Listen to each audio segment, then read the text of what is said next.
More details on what America expects from North Korea ahead of the hotly anticipated meeting.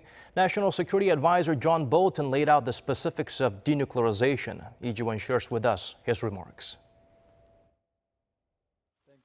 As the first North Korea-U.S. summit draws ever closer, observers are also getting a clearer picture on how Pyongyang's denuclearization will go. In an interview with ABC News on Sunday, U.S. National Security Advisor John Bolton went through the specifics of the permanent and irreversible denuclearization the Trump administration wants to see. He said a permanent denuclearization would mean not just dismantling its nuclear weapons, but also involve the regime giving up its uranium enrichment and plutonium reprocessing programs, as the North had previously agreed to do. Bolton added that that is something the North would have to show before benefits start flowing into the regime.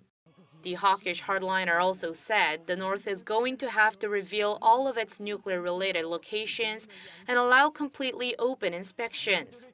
But he did acknowledge that nobody believes it's going to be easy and that discussions with the North would be necessary. Bolton also hinted at the possibility of experts from the U.S. or other countries taking the wheel in the actual deconstruction of the North's nuclear weapons, as it's not the remit of the International Atomic Energy Agency.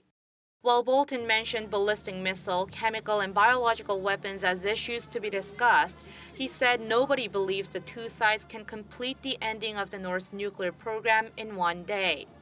But he said the U.S. is very interested in operationalizing the commitment as quickly as possible, and that too is in Pyongyang's interest if it wants economic rewards fast. In light of the 3 American detainees having safely returned to the U.S. last week, Bolton said human rights is also likely to be on the table when President Trump and Kim Jong-un meet in Singapore on June 12th. He said Trump will certainly raise the question of Japanese abductees during his summit with the North Korean leader, as Japanese Prime Minister Shinzo Abe has urged Trump and South Korean President Moon Jae-in to do so numerous times.